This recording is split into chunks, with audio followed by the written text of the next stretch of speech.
दिल्ली में शराब घोटाले को लेकर सियासी घमासान शुरू हो गया है। दिल्ली के डिप्टी सीएम मनीष सिसोदिया पर भाजपा ने हमला किया है। बीजेपी ने मनीष सिसोदिया पर को लेकर एक पोस्टर जारी किया है जिसमें उन्हें बुलेट पर बैठाया गया है और लुटेरा दिखाया गया है। भाजपा की दिल्ली इकाई ने रविवार सुबह ट्विटर पर पोस्टर जारी किया। इस पोस्टर में मनीष सिसोदिया बुलेट पर बैठे दिखाई दे रहे हैं। वहीं पोस्टर में लिखा है directed by Arvind Kejriwal. BJP और आम आदमी पार्टी को लेकर लगातार दिल्ली में शराब घोटाले को लेकर दिल्ली में एक महीना पहले से ही बहस और आरोप प्रत्यारोप दौर जारी रहा, लेकिन फिर एक बार बीजेपी ने ट्विटर पर अरविंद केजरीवाल और मनीष सिसोदिया को लेकर एक पोस्टर जारी किया है जिसमें मनीष सिसोदिया को बुलेट पर बैठाया गया है और उस पर लिखा गया है डायरेक्टेड बाय अरविंद केजरीवाल। अब ये माना जा रहा है कि गुजरात चुनाव के पहले बीजेपी का ये आरोप और ये पोस्टर कहीं न कहीं आम आदमी पार्टी को हानि पहुंचा सकता है। वहीं केजरीवाल की माना तो केजरीवाल का कहना है कि बीजेपी लगातार आम आदमी पार्टी पर आरोप लगाती रही है, लेकिन इसका मतलब ये नहीं कि आम आदमी पार्टी झूठी। आम आदमी पार्टी हमेशा से गरीब और असहाय लोगों के साथ खड़ी रही है। शिक्षा स्वास्थ्य को लेकर हमेशा कदम बढ़ाती रही है। दिल्ली की सूरत बदलने में आम आदमी पार्टी का अहम रोल रहा है।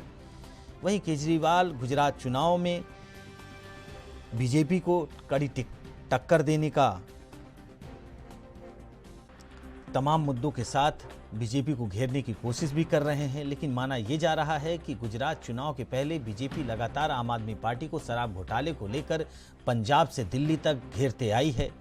अब ये देखना होगा कि आम आदमी पार्टी पर लगाए गए आरोप बेबुनियाद होते हैं या उन पर कुछ सत्यता होती है। वहीं अरविंद केजरीवाल और मनीष सिसोदिया की माने तो उन्होंने बीजेपी पर हमला करते हुए कहा कि बीजेपी सिर्फ और सिर्फ नफरत की राजनीति करती है, बीजेपी लोगों को लड़ाती है, बीजेपी झूठा आरोप लगाती है, एक बेबुनियादी पिक्चर बनाती है जिसके बाद जनता के बीच में जाकर वोट मांगती है। लेकिन अरविंद केजरीवाल सरकार में ऐसा कुछ भी नहीं।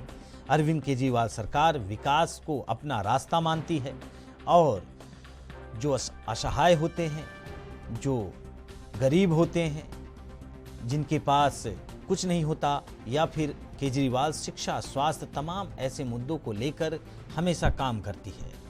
तब ये माना जा रहा है कि जो अरविंद केजरीवाल वर्सेस बीजेपी या बीजेपी वर्सेस आम आदमी पार्टी, ये गुजरात चुनाव में देखने की मतदान के बाद पता चलेगा कि आखिर दिल्ली में लगाए हुए आरोप गुजरात में कितना सत्यता प्रतीत करते हैं। केजरीवाल और मनीष सिसोदिया पर लगातार बीजेपी की तरफ से अलग अलग प्रवक्ताओं और नेताओं के द्वारा हमले किए जाते हैं। केजरीवाल को लेकर बीजेपी का माइंड प्लान और हमेशा से ये कहा जाता है कि जो अरविंद केजरीवाल जनता के बीच में जाकर एक वादे करना, अरविंद केजरीवाल एक ऐसे नेता हैं जो घोटाले के पुरोधा माने जाते हैं। ये बीजेपी ने हमेशा आरोप लगाया है। वहीं बीजेपी के प्रवक्ता संदीप पात्रा ने भी कई बार मनीष सिसोदिया, अरविंद केजरीवाल, राघव चड्ढा तमाम उनके नेताओं पर आरोप लगाते रहे हैं।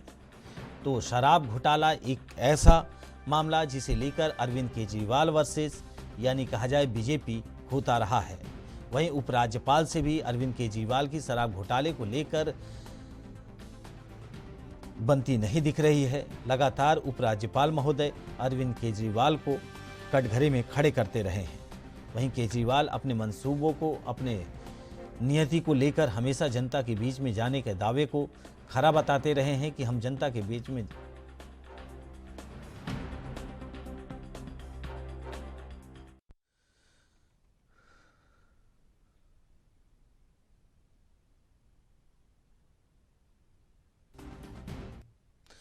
वहीं इस खबर पर अधिक जानकारी के लिए हमारे संवाददाता दिल्ली से राजीव तिवारी जुड़ गए हैं। राजीव, शराब घोटाले को लेकर दिल्ली का जो सियासी घमासान है पिछले 2 महीने से जारी है। फिर एक बार बीजेपी ने एक पोस्टर जारी किया है ट्विटर पर और जिसमें लिखा हुआ है डायरेक्टेड बाय अरविंद केजरीवाल। मनीष सिसोदिया को बुलेट पर बैठाया गया है। दिल्ली की जनता और गुजरात चुनाव में क्या भुना पाएगी बीजेपी इसे?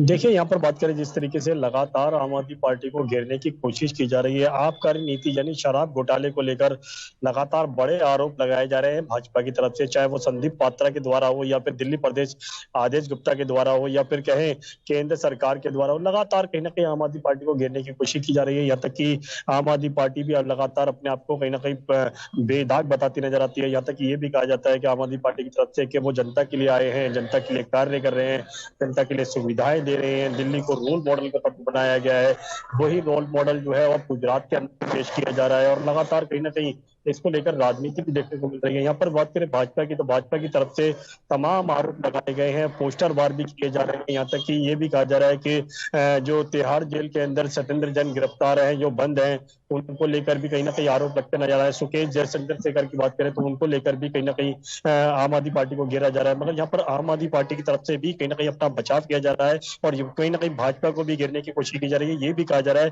कि भाजपा जो है अभी तक कार्य नहीं कर रही है, जिसकी वजह से जनता जो है वो बदलाव चाहती है और वो बदलाव जो है वो आम आदमी देने के लिए जनता के लिए विकल्प के तौर पर सामने खड़ी है। जी वहीं राजीव, सवाल ये है कि बीजेपी पिछले 2 महीने से शराब घोटाले को लेकर अरविंद केजरीवाल, डिप्टी सीएम मनीष सिसोदिया, राघव चड्ढा, उनके जो बड़े नेता हैं उन पर आरोप लगाते रहे।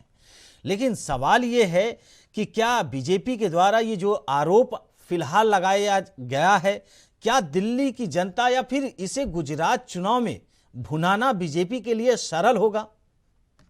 देखिए, यहाँ पर जिस तरीके से आबकारी नीति यानी शराब घोटाले को लेकर लगातार भाजपा की तरफ से जो आरोप लगाए जा रहे हैं वो कहीं ना कहीं गुजरात तक पहुंच चुके हैं, क्योंकि आम आदमी पार्टी जो है वो गुजरात में भी कहीं ना अपना प्रचार करती हुई नजर आ रही है और लगातार कहीं ना कहीं ये भी कहा जा रहा है कि आम आदमी पार्टी जो है वो जनता के लिए कार्य करेगी और जिस तरीके से दिल्ली के चुने हुए कामों को कहीं ना कहीं गुजरात के अंदर रखा जा रहा है वो कहीं ना कहीं आम आदमी पार्टी के लिए कुछ जरूर मुश्किलें खड़ी कर सकता है। क्योंकि जिस तरीके से आप शराब घोटाले को लेकर मनीष सिसोदिया की बात करें तो मनीष सिसोदिया के ऊपर भी कई बार सीबीआई रेड की बात करें या फिर ईडी की बात करें तो वो भी कहीं ना कहीं कई बार हो चुकी है और दोबारा से कहीं ना कहीं आशंका जताती हुए नजर आ रही है कि मनीष सिसोदिया को दोबारा से ईडी जो है वो तलब कर सकता है। मगर यहाँ पर सत्येंद्र जैन की बात करें, सत्येंद्र ही के अंदर है यानी कि जेल के अंदर है, तो उसके ऊपर भी कहीं ना कहीं आरोप जरूर लगते हुए नजर आ रहे हैं। मगर यहाँ पर बात करें भाजपा की, तो भाजपा जो है वो पिछले 2 महीनों से लेकर आम आदमी पार्टी को भरपूर घेरने की कोशिश कर रही है और उसका फायदा जो है वो गुजरात चुनाव के अंदर भी देखने को मिल सकता है। क्या अगर गुजरात चुनाव के अंदर आम आदमी पार्टी नहीं आती है तो साफ जाहिर है कहीं ना कहीं आम आदमी पार्टी की छवि जो है वो कमजोर होती हुई नजर आएगी। अगर आम आदमी पार्टी गुजरात के अंदर आ जाती है तो कहीं ना कहीं भाजपा को बड़े दिक्कतें आने वाली हैं। जी राजीव, एक लास्ट प्रश्न आपसे कि फिलहाल राजीव, आप हमारे साथ जुड़े, आपका बहुत बहुत धन्यवाद और अधिक जानकारी आपने साझा की।